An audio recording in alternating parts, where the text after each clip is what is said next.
BMW a connu un succès considérable avec ses modèles X 4x4. Le Tison est une tentative d'apporter la formule à un public nouveau et beaucoup plus large. Bien faire les choses rapporte gros. BMW a lancé sa gamme de SUV série X en 1999 avec un X5 qui a été le premier à prouver qu'une voiture de ce genre pouvait aussi être agréable à conduire. Le public a rapidement adhéré au concept bavarois, même lorsqu'il est apparu 4 ans plus tard dans un modèle X3 réduit qui coûtait 5 000 de plus que ses rivaux généralistes. Le résultat fut une gamme composée des X3, X5 et du sportif X6 qui représente un cinquième des ventes mondiales de la marque munichoise. Aujourd'hui, ce modèle renforcera indéniablement cette tendance. Le X1 désormais, avec le X3 tout comme le X5 monte en gamme. Il devient donc le point d'entrée pour les SUV BMW et c'est une option plus abordable que la marque n'ait jamais proposée. Jusqu'à présent, la marque allemande suivait la tendance actuelle des soi-disant crossovers, essentiellement des berlines familiales, comme le Nissan Qashqai ou le Peugeot 3008 avec l'apparence d'un 4X4 et le ressenti sans le poids ni les coûts d'utilisation importants. Désormais, en développant la plateforme de leur Break Série 3 pour en faire quelque chose qui plairait aux clients de crossover tout en offrant également l'option de la transmission intégrale afin de voler des ventes aux véritables compacts 4X4 comme par exemple le Toyota Recreational Active Vehicle 4 ou le Land Rover Freelander. B et W croient avoir trouvé la recette du succès. Il reste à voir si c'est le cas. Alors, montez, commencez ?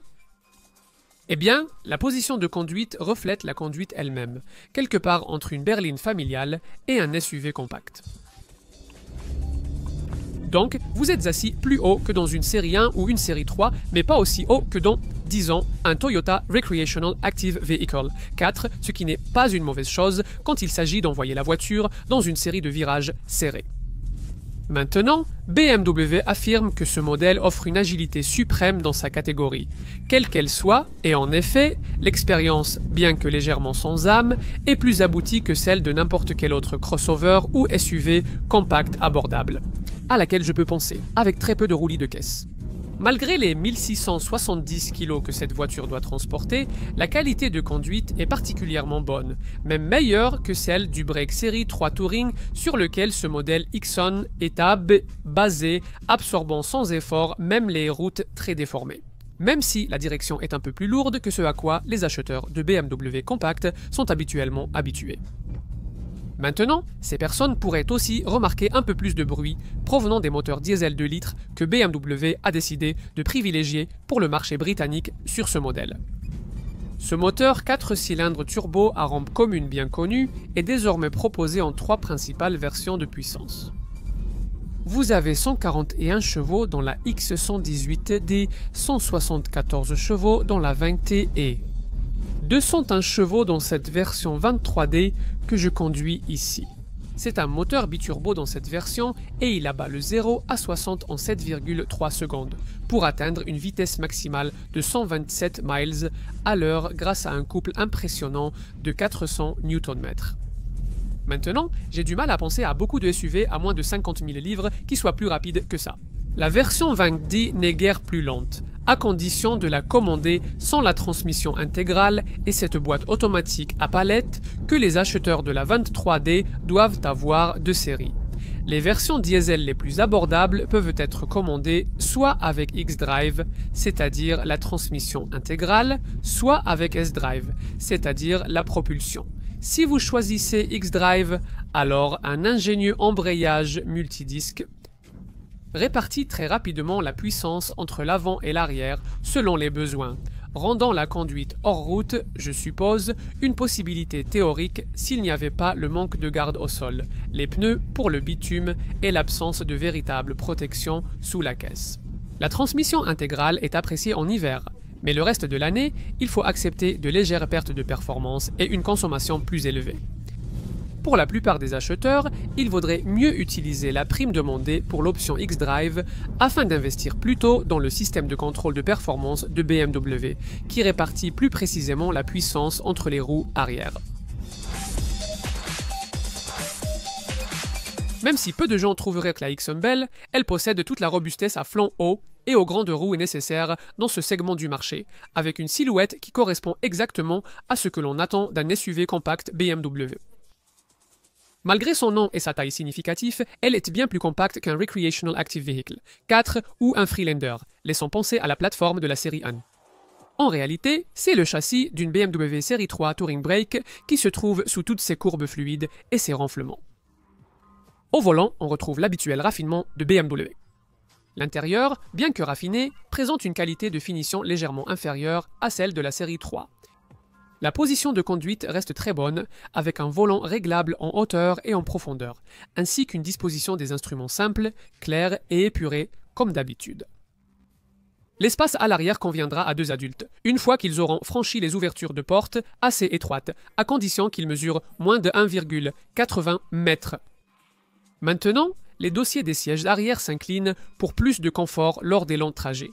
Et si vous vous serrez un peu, il y a aussi de la place pour un passager central, à condition qu'il ne soit pas du genre à se plaindre du tunnel de transmission centrale assez encombrant. En essayant de vous garer, vous remarqueriez probablement que cette voiture est un peu plus courte qu'un break BMW série 3 si ce n'était le fait qu'il y a un peu moins de visibilité vers l'arrière, et que cette longueur légèrement réduite signifie aussi une capacité de coffre légèrement inférieure. Cela dit, 420 litres avec tous les sièges en place et 1350 litres avec les sièges arrière, rabattus en configuration 40-20-40, devraient suffire à la plupart des propriétaires, même si ce n'est pas beaucoup plus que ce que vous obtenez dans une berline compacte de la taille d'une Focus.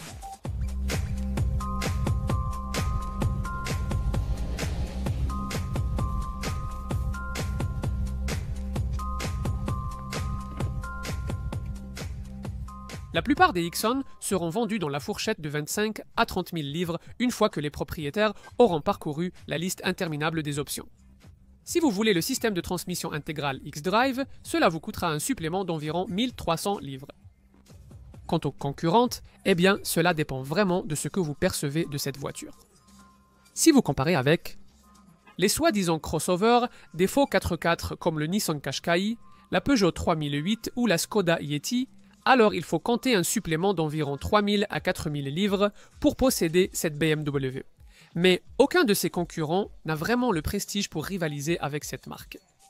Si vous comparez avec des compacts 4x4, alors vous paierez juste un peu plus que pour le Toyota Recreational Active Vehicle, 4 et quelques milliers de livres de plus que pour des modèles assez haut de gamme comme les versions comparables du Honda CR-V, du Land Rover Freelander ou du Volkswagen Tiguan.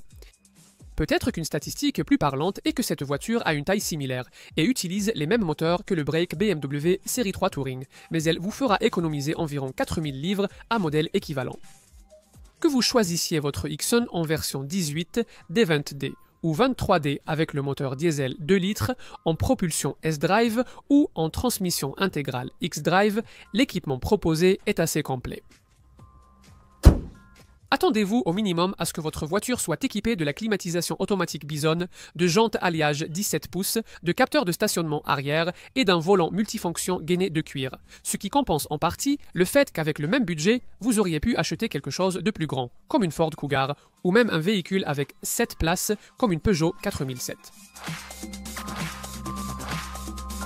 La gamme de moteurs majoritairement diesel du X1 est de bon augure pour ses coûts d'utilisation, tout comme l'adoption de la technologie Efficient Dynamics de la marque bavaroise.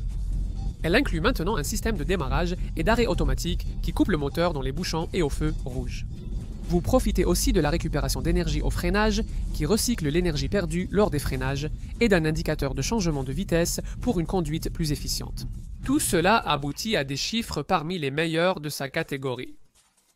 Le meilleur de la gamme est la X118D, qui atteint 54,3 miles par gallon en cycle mixte, mais la version 20D n'est pas loin derrière avec 53,3 miles par gallon. Les deux sont assez efficaces en termes d'émissions de monoxyde de carbone, deux atteignant entre 136 et 139 grammes par kilomètre. Comme pour les performances, la consommation en pâtit si vous ajoutez le poids supplémentaire du système X-Drive à 4 roues motrices, vous perdrez environ 5 miles par gallon. Pourtant, la version X-Drive 23D que je conduis ici parvient tout de même à 44,8 miles par gallon en cycle mixte et 167 grammes de monoxyde de carbone, 2 par kilomètre. Il y a beaucoup de gens prêts à être cyniques à propos des SUV de style de vie et des modèles crossover qui les imitent. Mais la réalité, c'est que, sans des voitures comme celle-ci, le marché des 4X4 aurait disparu ici depuis longtemps. Avec le Xsun, BMW a étudié de près ce secteur et a produit un modèle soigneusement conçu pour y répondre. C'est vrai, il y a des prix premium, mais cela reste un meilleur rapport qualité-prix que n'importe quelle autre voiture que la marque a proposée auparavant dans ce segment, et cela vous offre la plupart des avantages de la série 3 Touring de BMW pour beaucoup moins cher. Évidemment, elle offre une tenue de route supérieure aux voitures de ce type, mais une marque capable de transformer un véhicule comme le Range Rover en voiture de sport n'aura aucun mal avec un modèle aussi compact. La Xsun présente des chiffres économiques et environnementaux si impressionnants qu'ils pourraient faire taire les écologistes. C'est, en bref, qu'on l'aime ou non, une voiture de notre époque.